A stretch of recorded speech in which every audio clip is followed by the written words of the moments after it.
شوقا إليه لست أرجو سوى شربة من يدي الصلاة عليه والسلام عليه للسماء ارتقى فأتى بالنقى وغدا وجهه نيرا مشرقا كان من عفوه حين حان اللقاء قال فلتذهبوا.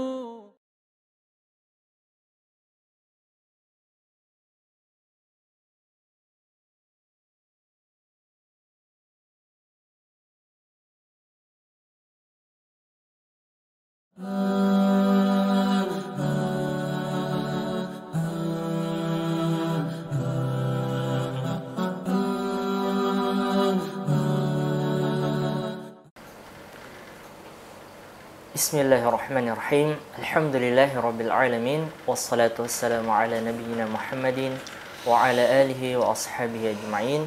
Assalamualaikum warahmatullahi wabarakatuh. Para pemirsa Wahda TV dimanapun Anda berada, alhamdulillah senang sekali pada kesempatan yang berharga ini kita kembali berjumpa pada program konsultasi syariah oleh Dewan Syariah Wahda Islamiyah. Anda dapat berkonsultasi bersama kami terkhusus pada kesempatan kali ini pada permasalahan umum dan kontemporer. Dan alhamdulillah pada kesempatan yang berharga ini telah membersamai kita Al-Ustadz Aswanto Muhammad Taqwi Al-SMA. Assalamualaikum Ustaz. Assalamualaikum Ustaz. Alhamdulillah. Insyaallah. Baiklah para pemirsa, kami menantikan atensi dan pertanyaan dari para pemirsa terkhusus permasalahan seputar umum dan kontemporer.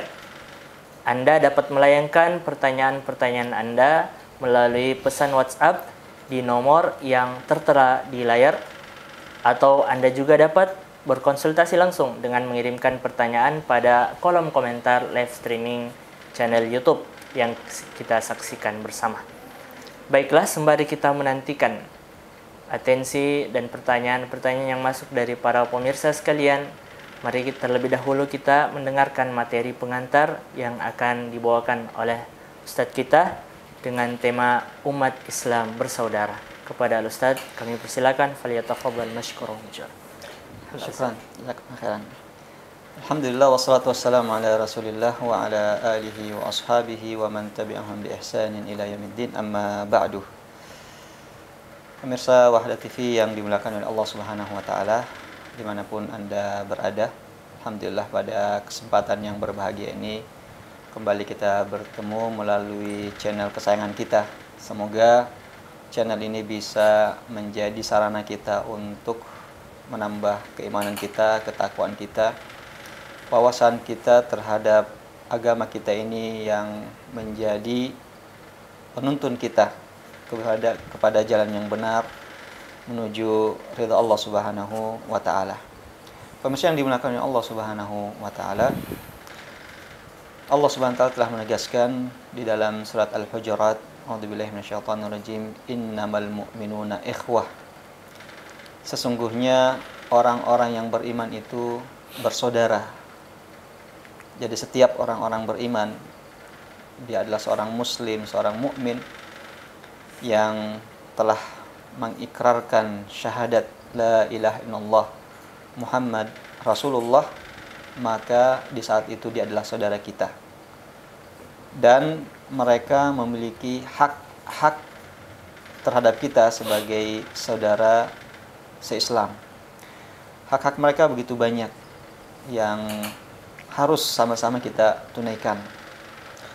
Rasulullah SAW menyebutkan di antara hak-hak tersebut, sebagaimana dalam sabdanya alaihi salatu wasallam, beliau berkata, al-muslimu akhul muslim la yadhlimuhu wa la yuslimuhu.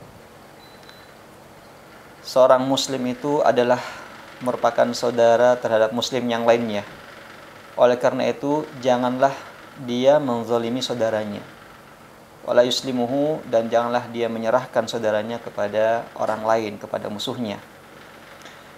Maka di sini adalah hak yang harus ditunaikan kepada seorang muslim adalah tidak menzolimi saudaranya, tidak menyakitinya, tidak mengambil hak-haknya, ya, dan juga tidak mengganggunya. Ini adalah merupakan hak yang paling minimal, ya, seorang menjaga dirinya, baik lisannya ataupun perbuatannya, sikapnya yang buruk kepada saudaranya kaum muslimin yang lainnya. Maka dia harus menjaga lisannya untuk tidak mencacinya, tidak menyebutkan kekurangan-kekurangannya dalam hal bergibah, tidak menjatuhkan kehormatannya di hadapan orang lain. Wala yuslimuhu, jangan dia menyerahkan saudaranya ini kepada musuh-musuhnya yang kemudian nanti dizolimi oleh para musuh-musuhnya. Pemirsa yang dimuliakan oleh Allah Subhanahu wa taala. Maka apapun sukunya, negaranya, warna kulitnya, dan keturunannya, selama dia adalah seorang muslim, maka dia adalah saudara kita. Lahum ma'alana wa alaina ma'alaihim, bahwasanya mereka memiliki hak sebagaimana juga mereka memiliki kewajiban-kewajiban. Maka kita sebagai seorang muslim berkewajiban untuk memberikan bantuan dan pertolongan kepada saudara-saudara kita di saat mereka membutuhkan, bahkan di saat mereka dizolimi. Rasulullah SAW telah bersabda, unsur akhaka zaliman aw mazluma, tolonglah saudaramu, bela saudaramu, baik dia dalam keadaan dizolimi ataupun menzolimi, ya, baik dalam keadaan dia menzolimi orang lain ataupun dia dizolimi, kita harus membantunya. Sahabat mengatakan, wahai Rasulullah, hadzal mazlum fa kaifa bil zalim. Wahai Rasulullah, kalau orang yang dizolimi, ya jelaslah kita bantu agar supaya dia tidak dizolimi. Tapi bagaimana dengan orang yang menzolimi ini? Maka Rasulullah SAW mengatakan, kamu mengambil tangannya dan mencegahnya untuk tidak melakukan perbuatan zalim. Itulah bentuk bantuan dan pertolongan kepada orang yang berlaku zalim, yaitu kita menahannya, kita mencegahnya, menasihatinya untuk tidak melakukan perbuatan zalim. Lalu Rasulullah SAW menyebutkan bahwasanya wallahu fi auni akhi, wallahu fi auni al-abdi makana al-abdu fi auni akhihi. Dan Allah Subhanahu wa taala senantiasa membantu, menolong seorang hamba selagi hamba tersebut juga menolong saudaranya. Selama hamba tersebut juga membela saudaranya, maka Allah Subhanahu wa taala pun juga akan berikan pertolongan dan bantuan kepadanya. Pemirsa yang dimuliakan oleh Allah Subhanahu wa taala, kita semuanya menyaksikan apa yang terjadi pada saudara-saudara kita di Palestina dan lebih khusus lagi di Gaza, di jalur Gaza, di mana dunia menyaksikan pembantaian yang brutal dan barbar dari kaum Zionis Yahudi yang kalau kita lihat ini adalah perbuatan yang melanggar bukan hanya peraturan agama, tetapi juga merupakan peraturan manusia dan fitrah manusia. Melanggar secara terang-terangan perdamaian dan perjanjian internasional. Dan ini bukan hanya sekali ini mereka lakukan, sudah berkali-kali mereka melanggar perjanjian tersebut dan melakukan aksi-aksi brutal yang sama dengan kita lihat dan saksikan pada hari ini. Walaupun pada hari ini aksi tersebut jauh lebih parah dan lebih barbar, lebih brutal daripada yang sebelum-sebelumnya. Maka disinilah kita membuktikan ukhuwah Islamiyah kita ini. Kita membuktikan solidaritas kita sebagai seorang muslim kepada saudara-saudara kita di sana. Mereka jangan sampai kita serahkan kepada musuh, wala yuslimuhu, jangan menyerahkan mereka kepada musuh, bahkan wala yakhdhuluhu, jangan meninggalkan mereka, sebagaimana dalam riwayat yang lain, la yakhdhuluhu, jangan ditinggalkan saudara kita ketika mereka berada dalam keadaan susah dan dalam keadaan dizalimi. Maka kita harus membuktikan ya, persaudaraan kita ini kepada mereka, bahwasanya kita membela mereka, kita bersama dengan mereka dengan apa yang kita mampu lakukan. Yang memiliki kekuatan dan kebijakan yang bisa memberikan pengaruh, ya, maka kebijakan-kebijakan mereka dan kekuatan mereka perlu disalurkan. Ya, sebagaimana misalnya pemimpin-pemimpin negara kaum muslimin, ya, maka mereka punya kekuatan, punya suara, dan suara mereka berarti, ya, maka perlu untuk menyuarakan.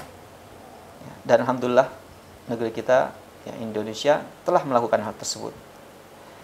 Kemudian juga kita sebagai masyarakat, sebagai kaum muslimin, apa yang kita bisa berikan kepada saudara kita. Dan perlu kita ingat bahwasanya ketika kita memberikan bantuan pada mereka berupa harta yang nantinya akan dibelikan obat-obatan dan perlengkapan-perlengkapan kebutuhan mereka, pada dasarnya ini adalah merupakan kewajiban. Bukan hanya sekedar bantuan sosial dan pemberian misalnya donasi dan semacamnya, tetapi ini merupakan kewajiban, ya, bukan pilihan, tapi adalah merupakan kewajiban.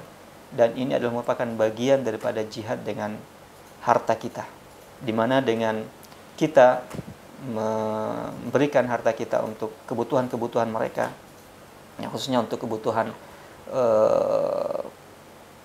obat-obatan mereka yang sekarang ini dalam kondisi yang sangat menyedihkan, itu adalah merupakan bentuk jihad kita, ya, dengan harta kita untuk saudara-saudara kita di sana. Dan yang paling mudah untuk kita lakukan semua dan tidak ada yang sulit untuk melakukannya adalah dengan mendoakan mereka. Kita meminta kepada Allah Subhanahu wa taala dengan doa-doa tulus kita agar supaya Allah Subhanahu wa taala menjaga mereka. Allah Subhanahu wa taala melindungi mereka dari serangan-serangan kaum Zionis yang ingin membumi hanguskan mereka, yang ingin membantai mereka semua. Kita berdoa kepada Allah Subhanahu wa taala di dalam salat-salat kita, dalam sujud-sujud kita, dalam waktu-waktu mustajab, agar supaya Allah Subhanahu wa taala menjaga mereka. Allah Subhanahu wa taala memberikan mereka kekuatan, kesabaran dalam menghadapi ujian tersebut. Allah Subhanahu wa taala memberikan kesembuhan bagi mereka yang sakit, ya, dan menggantikan apa-apa yang hilang dari mereka. Pemirsa yang dimuliakan oleh Allah Subhanahu wa taala.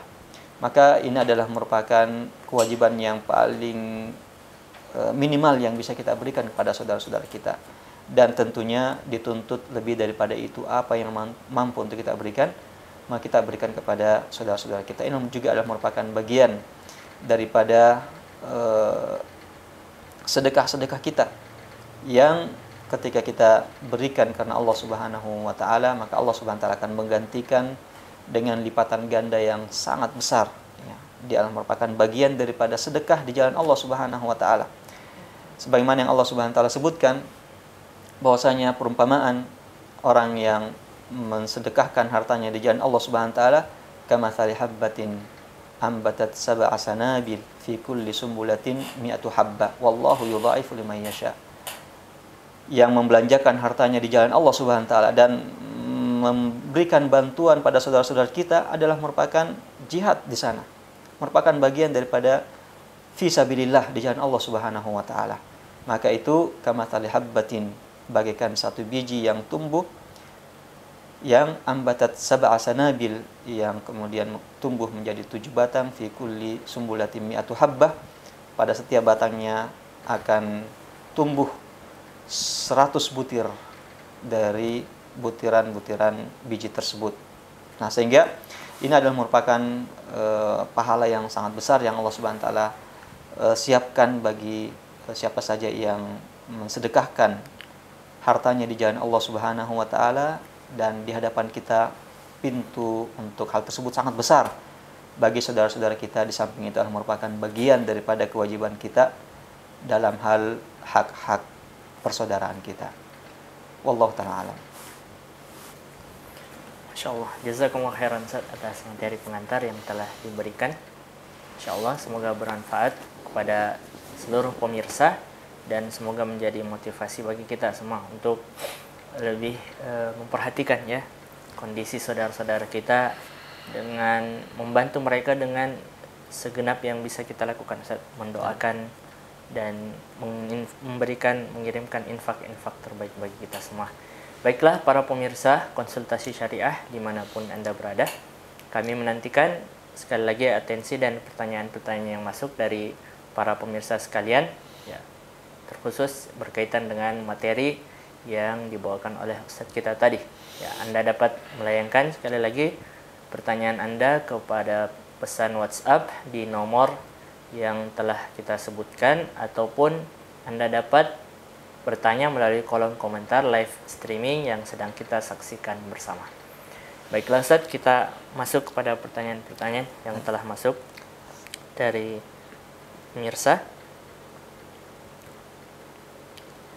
Pertanyaan yang pertama, Bismillah, kami tadi mendengarkan potongan hadis, jangan menzolimi saudaranya, Ustaz. Ya, di antara hak seorang muslim. Pertanyaannya, apakah pembiaran yang dilakukan hari ini oleh pemimpin-pemimpin negara muslim lain kepada kaum muslimin Palestina dan tidak ada usaha untuk membantu menyelesaikan pembantaian yang terus terjadi adalah bentuk menzolimi saudaranya, Ustaz? Alhamdulillah wassalatu wassalamu ala Rasulillah wa ala alihi wa sahbihi wa man ihtada ma ba'du. Nah, sebagaimana telah kita sebutkan tadi, bahwasanya di antara hak seorang muslim terhadap muslim yang lainnya adalah la yadhlimuhu wa la yuslimuhu. Ya, jangan menzoliminya dan jangan membiarkannya diserahkan kepada musuh untuk dizolimi. Maka membiarkan hal tersebut, baik sebagai seorang pribadi muslim atau sebuah pemerintahan misalnya yang memiliki kekuasaan dan kekuatan, ya, khususnya kekuatan diplomatik, di mana kebijakan yang sifatnya kenegaraan ini akan bisa memiliki arti dan berat. Maka ketika membiarkannya, ini akan menjadi tanggung jawabnya, akan ditanyakan oleh Allah Subhanahu wa taala atas sikap tersebut yang tidak memberikan bantuan kepada saudaranya dalam bentuk pernyataan-pernyataan dan kebijakan. Kita tidak ingin menghakimi baik pemerintahan, ya, atau pemerintahnya sendiri atau masyarakat tertentu. Kita tidak menghakimi. Ini adalah sifatnya hukum umum. Ini sifatnya hukum umum, bahwasanya tidak boleh, baik dia adalah seorang, ya, atau dia kelompok, atau bahkan sebuah pemerintahan, untuk membiarkan hal tersebut, untuk membiarkan kezaliman itu. Bahkan ini bukan hanya berkaitan dengan kaum muslimin, tetapi ini adalah juga berkaitan dengan kemanusiaan. Apapun, siapapun, ya, orangnya, apapun agamanya, maka kezaliman itu tidak dibenarkan. Kezaliman itu tidak dibenarkan. Sampai dalam agama kita Allah Subhanahu wa taala telah menyebutkan bahwasanya inni haramtu dzulma ala nafsi wa ja'altu bainakum muharraman fala tadzalamu. Sungguh aku, kata Allah Subhanahu wa taala dalam hadis qudsi ini, mengharamkan perbuatan zalim itu pada diriku, dan aku jadikan antara manusia itu adalah merupakan perbuatan yang haram. Sehingga kepada siapapun, ya, apakah itu muslim, non muslim, bahkan kepada hewan, tidak boleh melakukan perbuatan kezaliman. Dan kezaliman itu harus dihentikan dan dicegah. Dan ini adalah merupakan kewajiban bagi siapa saja yang memiliki kemampuan dan kekuatan untuk hal tersebut. Ya, maka ini adalah merupakan hukum umum, bahwasanya siapa saja yang membiarkan kezaliman itu sementara dia mampu untuk mencegahnya dan merubahnya, lalu dia biarkan, maka dia akan dimintai pertanggungjawaban di hadapan Allah Subhanahu wa taala atas diamnya dia dalam hal tersebut. Ya, maka tentu kita sangat berharap pemimpin-pemimpin kaum muslimin yang memiliki kemampuan, kekuatan diplomatik misalnya, untuk menggunakan hak tersebut, ya, untuk menggunakan hak tersebut membela saudara-saudara kita di Palestina, bahkan untuk memerangi segala bentuk kezaliman dan penjajahan. Ini juga adalah merupakan bagian daripada konstitusi kita, bahwasanya kita menolak adanya penjajahan di muka bumi ini. Apapun golongannya, agamanya, maka penjajahan tidak boleh terjadi di permukaan bumi. Karena manusia dilahirkan oleh Allah Subhanahu wa taala dalam keadaan merdeka. Maka tidak ada hak bagi manusia untuk memperbudak dan menjajah manusia yang lainnya. Allah taala. Masya Allah. Jazakumullah khairan atas jawabannya. Itulah tadi jawaban atas pertanyaan yang pertama, ya. Baiklah, Ustaz, kita pindah ke pertanyaan yang selanjutnya. Dari pesan WhatsApp. Bismillah, bagaimana tanggapan Ustaz? Mohon tanggapannya Ustaz terhadap sebagian kaum muslimin yang kami saksikan, sebagian menyalahkan mujahidin yang ada di Palestina, ya, atas apa yang terjadi hari ini, ya, bahkan sebagian merendahkan dan menghinakan mereka. Mohon tanggapannya Ustaz. Baik, alhamdulillah wassalatu wassalamu ala Rasulillah wa ba'du. Apa yang terjadi sekarang ini di Palestina dan khususnya di Gaza, yang wajib untuk setiap kita, ya, yang wajib untuk setiap kita sebagai seorang muslim adalah prihatin dan memberikan pertolongan dan bantuan pada saudara kita. Ini yang nyata, yang kelihatan sekarang. Inilah yang nyata, fakta yang kita lihat, bahwasanya saudara-saudara kita lagi dibantai, dizolimi, ya, oleh orang-orang yang zalim. Maka ini yang harus menjadi perhatian kita, yang harus menjadi keresahan kita. Adapun kelompok-kelompok tertentu di Gaza sana, taruhlah misalnya Hamas, atau mungkin ada kelompok jihad Islami atau kelompok apa saja, maka yang perlu untuk kita ketahui di sini bahwa kita tidak memiliki kapasitas untuk memberikan hukum kepada mereka, baik menyalahkan atau membenarkan. Itu bukan kapasitas kita. Kita sangat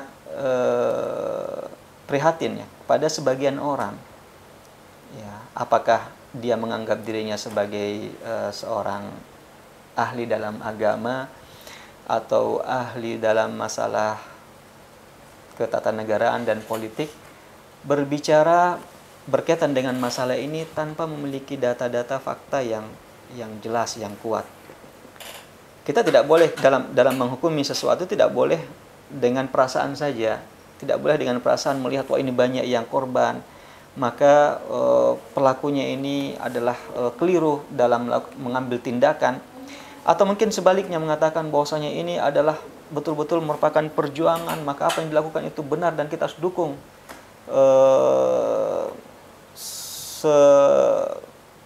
besar-besarnya. Kita tidak boleh menghukumi sesuatu, baik mengatakan benar atau mengatakan salah, kecuali jika kita memiliki data-data, alasan-alasan yang jelas. Posisi kita di sini bukan sebagai posisi hakim, ya, bukan posisi hakim yang ingin menjatuhkan hukum, karena ini merupakan perbuatan. Ini merupakan perbuatan, maka untuk menjatuhkan hukum tersebut, ya, maka harus didatangkan orangnya, tanyakan apa alasannya, bagaimana buktinya, sebagaimana hal itu misalnya dilakukan di pengadilan dan mahkamah. Tidak boleh kita menjatuhkan hukum tanpa mengetahui sebab-sebabnya, tanpa mengetahui apa alasannya, tanpa mengetahui mengapa hal tersebut terjadi. Menjatuhkan hukum dan memvonis, ya, kelompok-kelompok tersebut, ya, tanpa ada dasar, maka ini adalah merupakan bagian daripada larangan yang disebutkan oleh Allah Subhanahu wa taala, wala taqfu ma laysa laka bihi ilm. Jangan kalian mengikuti, ya, hal-hal yang kalian tidak punya ilmu di dalamnya. Tidak punya ilmu sama sekali, atau ilmunya masih samar-samar, tidak memiliki ilmu yang informasi yang cukup, ya, untuk menjatuhkan hukum tersebut. Ma laysa laka bihi ilm, yang kamu tidak punya ilmu dalamnya. Inna sam'a wal basara fu'ada kullu ulaika anhu mas'ula. semuanya akan dimintai pertanggungjawaban oleh Allah Subhanahu wa taala.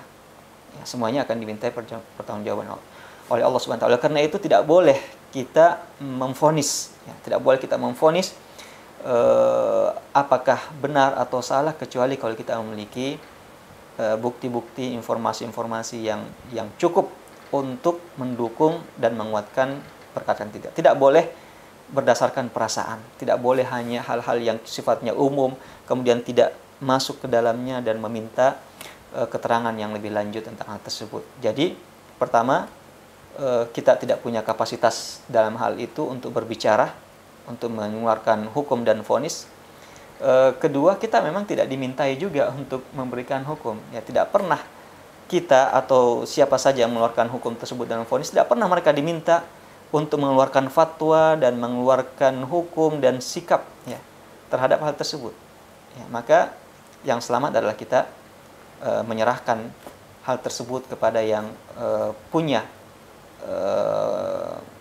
kapasitas dalam hal tersebut, ya, dan kita tidak berbicara sesuai dengan perasaan-perasaan kita, apalagi kalau didasari atas kebencian terhadap kelompok-kelompok tertentu, maka yang tidak pantas. Yang harus kita lakukan sekarang ini adalah lihat bagaimana saudara kita di sana yang sekarang lagi dibantai. Ini yang perlu untuk kita sibukkan diri kita untuk membahasnya dan mencarikan jalan terbaik dan solusinya. Bukan sibuk dalam hal memberikan vonis kepada para pejuang-pejuang di sana yang membela dirinya dan juga negerinya. Masalah hal tersebut bahwasanya ini merupakan penyebab, ya, apakah sebab itu dibenarkan atau tidak dibenarkan, maka sekali lagi ini bukan kapasitas kita. Sekarang yang menjadi urusan kita, yang harus kita berikan perhatian adalah bagaimana membantu saudara-saudara kita di sana yang sekarang ini sementara kesulitan. Wallahu taala alam. Insyaallah. Syukran Ustaz atas jawabannya. Insyaallah. Ya, jadi hendaknya kita terfokus, ya Ustaz, lebih fokus kepada bagaimana solusi untuk saudara-saudara kita, bukan malah sibuk memvonis ini dan itu. Ya, insyaallah. Jazakumullah khairan Ustaz. Baik, kita pindah ke pertanyaan yang selanjutnya Ustaz. Pertanyaan dari pesan WhatsApp berkaitan dengan memboikot untuk dukungan kepada saudara muslim kita di Palestina. Kami lihat sebagian saudara-saudara muslim kami pada perusahaan-perusahaan yang kita ketahui mereka itu baik membela Israel ataupun ada keuntungan-keuntungan yang mengalir kepada Israel dan apa yang mendukung negara tersebut dalam pembantaian saudara kita. Mohon nasihatnya Ustaz, bagaimana ketika sebagian kaum muslimin itu menyelesaikan boikot itu, ya, kembali makan di restoran-restoran, kembali membeli produk-produk buatan mereka setelah mereka melihat perusahaan tersebut mengeluarkan seperti semacam donasi-donasi, ya, donasi kemanusiaan kepada Palestina, sehingga sebagian mengatakan mereka ini sudah tidak mendukung Israel karena sudah mengeluarkan donasi untuk Palestina. Apakah sikap kita tetap memboikot atau seperti apa? Mohon nasihat. Baik, masalah muamalah kepada non muslim, hukum asalnya adalah mubah. Hukum asalnya adalah mubah. Kita tidak dilarang untuk bertransaksi jual beli dengan non muslim, dan hal ini telah dilakukan oleh Rasulullah SAW dalam kehidupannya, telah dicontohkan. Namun dalam kondisi-kondisi tertentu ada hal-hal yang bisa kita lakukan sebagai bentuk sanksi dan juga sikap, ya, untuk memberikan efek jerah kepada orang. Nah, diantaranya misalnya aksi boykot, ya, bukan produknya yang haram, bukan transaksinya yang haram, tetapi sebagai bentuk protes, ya, sebagai bentuk protes dan tidak setuju atas sikap orang tersebut. Ya, kalau saja dalam agama kita perkara boikot ini dibolehkan bagi seseorang yang melakukan perbuatan misalnya maksiat secara terang-terangan, dan ketika boikot tersebut memberikan efek jera kepadanya, maka hal ini disyariatkan, boleh dilakukan. Hal itu boleh dilakukan. Sebagaimana misalnya Rasulullah SAW pernah memboikot beberapa orang sahabatnya disebabkan karena mereka telah melakukan pelanggaran syar'i. Ya, ketika mereka diajak, diperintahkan untuk keluar berjihad, namun mereka tidak mengikuti perintah Rasulullah SAW tersebut. Demikian juga sebagian sahabat memboikot orang-orang yang melakukan perbuatan maksiat. Jadi memboikot seseorang dalam masalah agama ini, hal itu dibolehkan kalau memang memberikan efek jera dan membuat mereka berhenti untuk melakukan perbuatan maksiatnya tersebut. Nah, maka sama halnya dengan boikot terhadap misalnya produk-produk yang notabene adalah merupakan milik orang-orang Israel atau kaum Zionis yang diketahui bahwasanya merekalah yang menjadi donatur-donatur dan yang mendukung ya aksi-aksi daripada orang-orang Zionis tersebut. Maka boleh kita melakukan boikot. Kita boleh melakukan boikot yang mana hal ini bisa memberikan efek jerak pada mereka. Ya, sebagaimana memboikot seseorang yang melakukan perbuatan maksiat. Ya, bagaimana lagi memboikot orang-orang yang membantu untuk menzolimi saudara-saudara kita, yang membantu untuk membantai saudara-saudara kita. Maka tentu ini adalah suatu hal yang patut untuk dilakukan. Dia merupakan suatu hal yang patut untuk dilakukan. Masalah ini ya tentunya akan kita perlu untuk kembalikan kepada ulama-ulama kita yang muktabar, ya, kepada ulama-ulama kita, karena mereka lah yang bisa melihat dan mengetahui hal tersebut dari segi tinjauan syar'inya. Kalau ulama-ulama kita mengajak ya kepada umat untuk melakukan hal tersebut, maka hal itu patut untuk menjadi perhatian, patut untuk kita mengambil fatwa tersebut, karena mereka bisa melihat bahwasanya hal ini adalah merupakan perkara yang bisa memberikan efek ya, terhadap orang-orang kaum Zionis tersebut untuk tidak lagi melakukan pembantaian ya kepada saudara-saudara kita atau menzalimi saudara-saudara kita. Ya, apalagi untuk produk tersebut ya masih banyak alternatif lain yang bisa kita gunakan.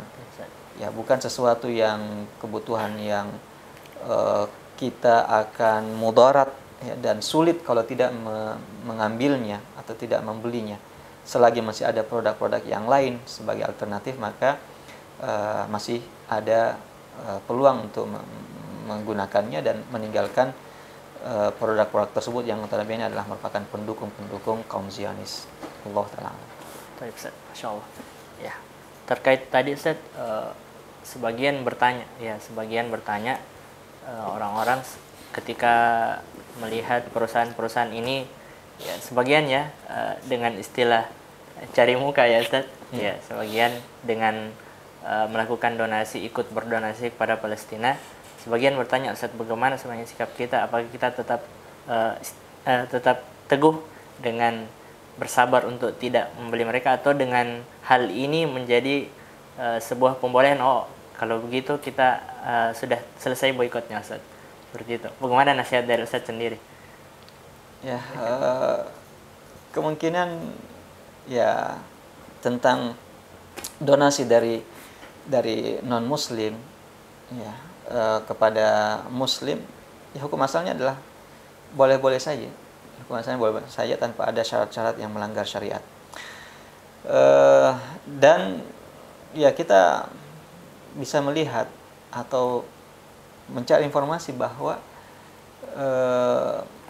ya apakah mereka memang masih terus menyalurkan bantuannya, apalagi kalau mereka lah yang merupakan pemilik sahamnya ya, atau pemilik daripada produk-produk tersebut.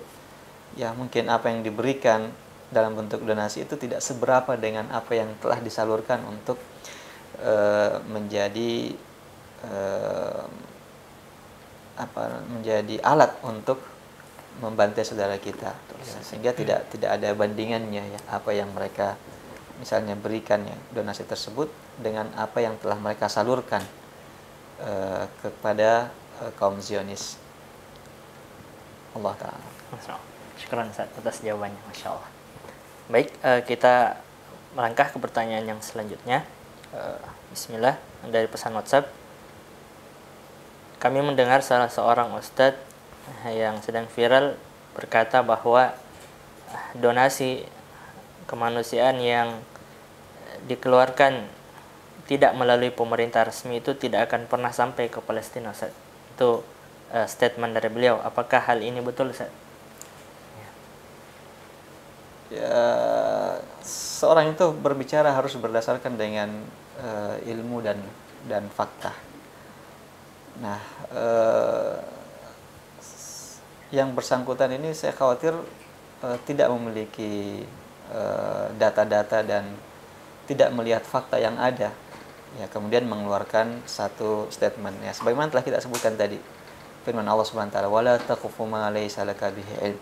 Jangan mengikuti, mengeluarkan pendapat, mengeluarkan pernyataan terhadap sesuatu yang kalian tidak memiliki ilmu di dalamnya. Dan kalau kita lihat faktanya, banyak donasi-donasi yang disalurkan melalui jalur-jalur resmi selain daripada pemerintah dan tetap resmi sampai kepada saudara-saudara kita di sana. Alangkah banyaknya lembaga-lembaga yang resmi ya. Kita tidak berbicara dengan lembaga-lembaga yang tidak terdaftar, yang tidak resmi.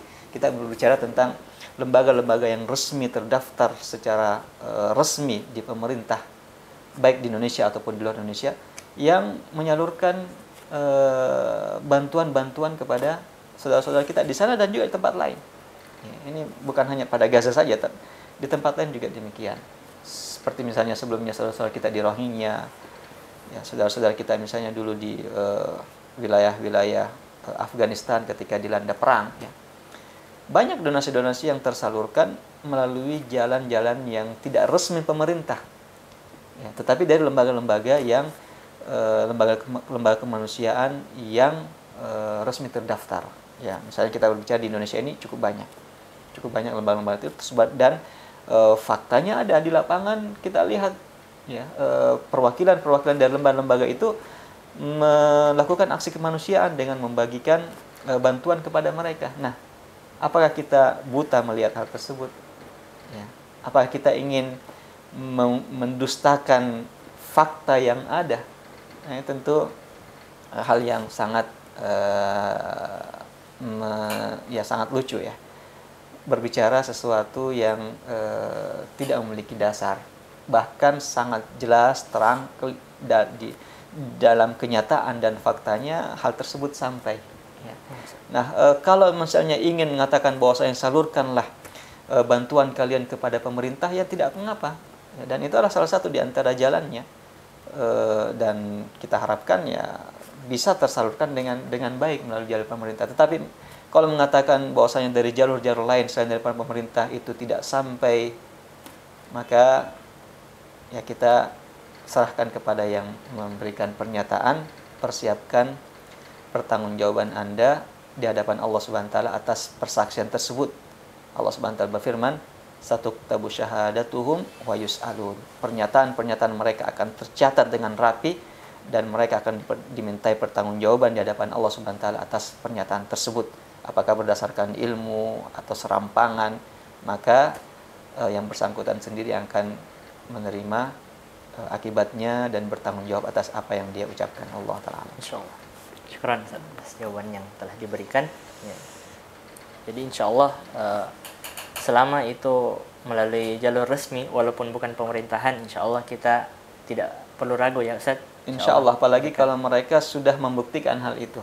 Ya, sekarang kan alhamdulillah sangat mudah untuk kita ingin mengetahui buktinya. Ya, mereka melakukan dokumentasi, mendengarkan testimoni dari penerima, ini sangat mudah untuk kita ketahui. Demikian juga dari situs-situs resmi mereka yang menyebutkan dan mendokumentasikan, melaporkan hal itu.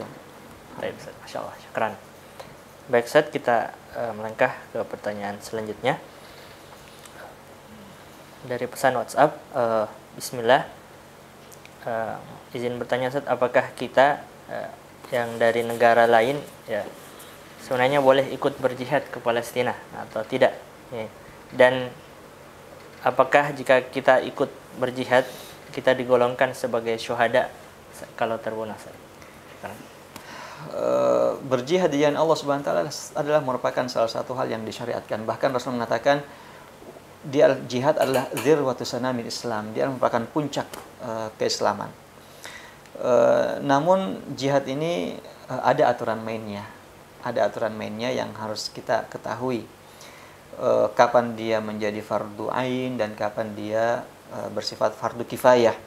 Dan kita mengetahui mana yang harus didahulukan. Hal-hal yang sifatnya fardu ain harus didahulukan, dan jangan sampai mendahulukan fardu kifayah sementara ada fardu ain yang harus diselesaikan. Misalnya dalam kasus sekarang ini ya, mengatakan bahwasanya ayo kita berangkat ke Palestina, ke Gaza untuk angkat senjata dan berjihad. Pertama, yang mengatur hal itu untuk sampai ke sana siapa? Sekarang ini kita ketahui untuk melewati batas suatu negara itu ada aturan-aturannya. Tidak semudah yang kita pikirkan ya. Kita bayangkan mau berangkat ke sana langsung berangkat ke sana sampai, tidak ya. Ada peraturan-peraturan yang harus dilalui. Ini dari sisi peraturan-peraturan.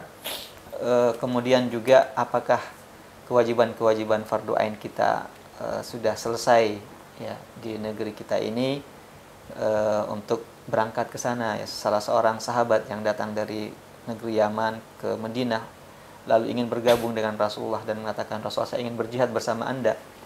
Maka Rasulullah SAW mengatakan, ahayyun walidak, apakah dua orang tua masih hidup? Maka dia mengatakan, masih wahai Rasulullah. Bahkan disebutkan dalam satu riwayat, ya saya tinggalkan dalam keadaan menangis-nangis ya. Maka Rasulullah mengatakan, fafihi ma fajahid, pulang saja dulu, berjihadlah pada dua orang tuamu itu ya, sebagaimana engkau membuat dia menangis, buat dia tertawa. Maksudnya bahwasanya jangan sampai kita seakan-akan berpikiran simple, menganggap hal itu simple dan mudah, padahal sebenarnya banyak hal-hal yang terkait dengan hal itu. Ini yang kedua. Yang ketiga, kita sudah mendengarkan beberapa pernyataan-pernyataan dari saudara-saudara kita di Gaza yang berjuang untuk membela jiwanya dan tanah airnya, mengatakan bahwasanya kami tidak membutuhkan manusia karena mereka di sana cukup. Mereka ada di sana yang memang sudah terlatih ya, yang mereka sudah terlatih untuk menghadapi kondisi-kondisi perang seperti itu. Karena dikhawatirkan datang ke sana apa yang bisa kita berikan. Ya, beda halnya misalnya kalau punya keahlian tertentu ya, misalnya tim medis yang bisa membantu saudara-saudara kita yang terluka di sana, mungkin ahli elektro misalnya yang bisa memperbaiki instalasi listrik, telepon, yang intinya dia memiliki keahlian yang bisa membantu. Tapi kalau dalam hal perang mereka mengatakan kami tidak butuhkan orang-orang yang datang ke sini untuk bantu dalam berperang, karena mereka masih bisa menghadapi hal tersebut. Yang dibutuhkan sekarang ini adalah suara kita. Suarakan kepada dunia, kepada pemegang kebijakan untuk ya, mendesak agar supaya mereka meminta dan mendesak Israel untuk menghentikan aksi brutalnya. Ini mungkin yang lebih efektif ya, dan lebih nyata dibandingkan pergi ke sana ya tidak tahu juga mau bikin apa. Sampai ke sana juga mungkin bisa jadi menjadi beban. Bisa jadi menjadi beban bagi orang-orang sana ya, yang harus mengurusnya nanti ya ketika datang ke sana. Jadi tidak sesimpel yang kita bayangkan ya untuk berangkat ke sana. Banyak hal yang harus dilewati, dan perlu untuk kita menimbang kewajiban-kewajiban tersebut, mana yang harus kita dahulukan dan mana sebenarnya aksi, sikap, perbuatan yang lebih real, yang nyata, yang efektif bisa memberikan bantuan kepada saudara-saudara kita. Wallahu ta'ala alam. Insyaallah. Jazakumullah khair Ustaz atas jawabannya. Mungkin 2 pertanyaan terakhir Ustaz. Ya. Kita melangkah ke pertanyaan selanjutnya. Dari pesan WhatsApp, apakah Muslim biasa di Palestina selain kelompok perlawanan yang berperang melawan musuh di Palestina, jika mereka mati dalam keadaan tertembak atau sebagaimana yang kita saksikan Ustaz, tempat tinggalnya dibom lalu meninggal dunia, apakah mereka semua ini juga tergolong sebagai syuhada Ustaz, ataukah hanya yang berperang saja? Ya. Syahid itu banyak macamnya. Ada syahid di medan perang, dan inilah syahid yang tertinggi. Syahid yang tertinggi adalah ketika seseorang berjuang di medan perang, ya, membela agama Allah Subhanahu wa taala, kemudian gugur di medan perang. Maka inilah syahid yang tertinggi yang disebutkan di dalam keutamaannya di dalam firman Allah Subhanahu wa taala, wala tahsabanna alladziina qutilu fi sabilillahi amwatan bal ahya'un 'inda rabbihim yurzaqun farihina, dan seterusnya. Di mana mereka qutilu fi sabilillah, mereka terbunuh, gugur di medan perang dalam rangka membela agama Allah Subhanahu wa taala. Dan di samping itu ada juga syahid-syahid yang lainnya yang dinyatakan oleh ulama kita syahid dunia. Artinya mereka memiliki pahala syahid dengan apa yang mereka alami tersebutnya. Di antaranya syahid karena tertimpa runtuhan. Nah, saudara-saudara kita yang misalnya dibombardir rumah mereka, pemukiman mereka, tempat tinggal mereka, lalu tertimpa benda-benda berat tersebut, ya, maka ini adalah merupakan bagian daripada syahid. Maka mereka dengan tinjauan ini adalah syuhada. Mereka juga adalah syuhada, memiliki pahala syahid, walaupun ya berbeda dengan syuhada yang di medan perang. Begitu juga yang mati dalam keadaan tenggelam, mati dalam keadaan sakit perut, mati dalam keadaan melahirkan. Ini semua telah disebutkan oleh Rasulullah SAW bahwasanya mereka itu adalah juga syuhada. Mereka juga adalah syuhada. Wallahu ta'ala a'lam. Insyaallah. Syukran Ustaz. Barakallahu fikum. Mungkin kita melangkah ke pertanyaan yang terakhir Ustaz di kesempatan yang berharga ini.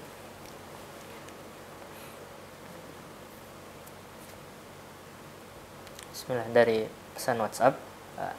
Assalamualaikum Ustaz, saya seorang mu'alaf, ya, ingin menanyakan, ini di luar dari tema kita, kemana sebaiknya sedekah yang saya harus keluarkan, ya, apakah kepada saudara kandung saya, ya, yang juga membutuhkan dan kekurangan tapi tidak seakidah dengan saya, ya, ataukah sesama muslim yang membutuhkan walaupun dia bukan saudara saya. Ya, itu yang pertama Ustaz. Yang kedua, lebih baik bersedekah ke fakir miskin atau boleh juga kepada di sini dikatakan lebih baik bersedekah ke fakir miskin atau janda miskin, ataukah boleh juga bersedekah pada janda berkecukupan, ya, yang sudah tidak memiliki suami. Terima kasih. Baik, berkaitan dengan sedekah ini, ya tentunya ada sedekah yang wajib yaitu zakat, dan ada sedekah yang sifatnya tatawu atau sunat. Kalau dia adalah sedekah zakat, maka orang-orangnya sudah tertentu, 8 orang kelompok yang telah disebutkan di dalam Al-Quran dalam surat At-Taubah, innama sadaqatul fuqara wal masakin wal amilina wal mu'allafati qulubuhum fil riqab, dan seterusnya. 8 golongan orang. Maka kalau dia adalah zakat, tidak boleh keluar dari 8 golongan tersebut, dan dipersyaratkan dia adalah seorang yang muslim. Sebagaimana disebutkan dalam hadis Rasulullah SAW, ketika mengutus Mu'adz ke Yaman, lalu Rasulullah mengatakan, ajarkan mereka bahwasanya mereka wajib untuk membayar zakat, tu'khadhu min aghniyaihim faturaddu ila fuqaraihim, diambil dari kaum muslimin yang kaya kemudian disalurkan juga kepada kaum muslimin yang fakir.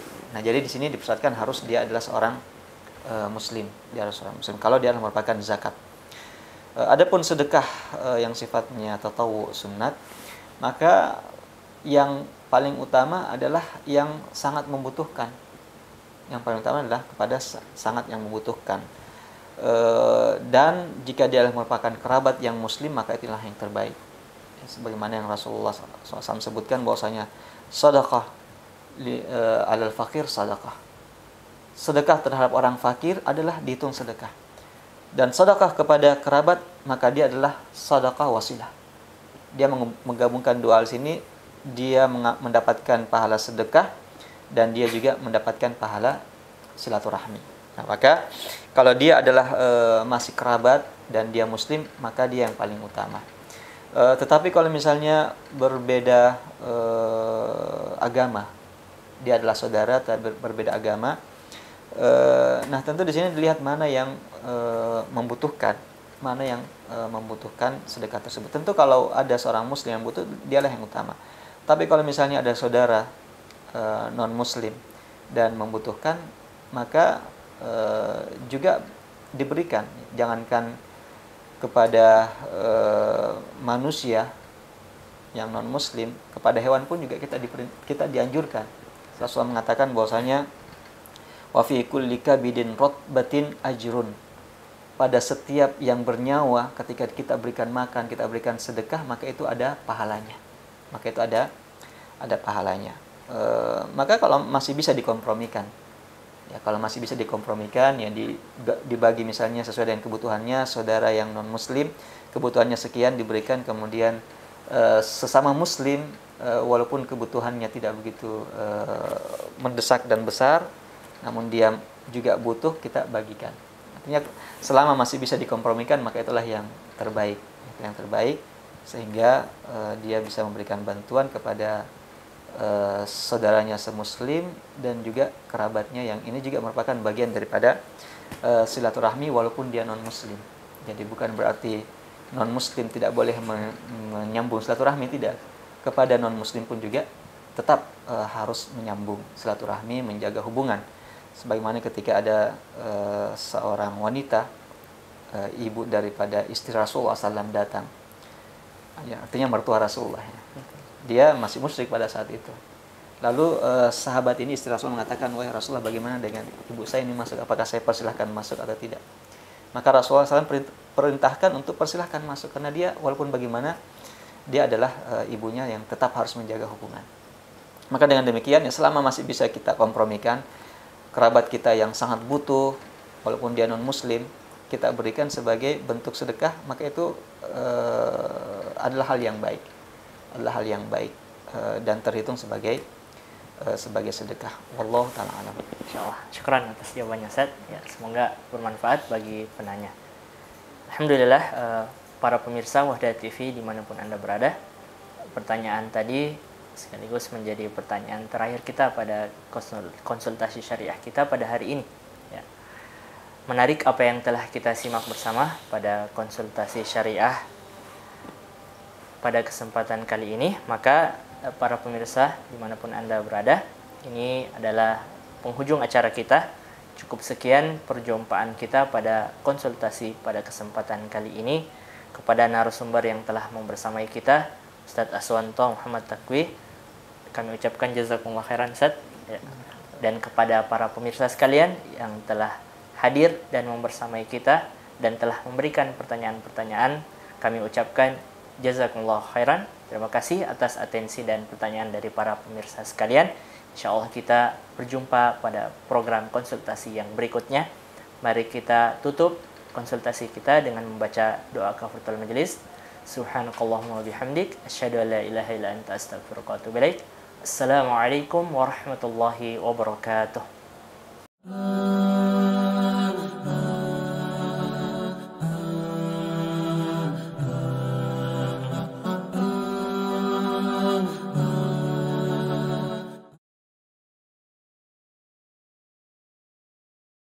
شوقا إليه لست أرجو سوى شربة من يدي الصلاة عليه والسلام عليه للسماء ارتقى فأتى بالنقى وغدا وجهه نيرا مشرقا كان من عفوه حين حان اللقاء قال فلتذهبوا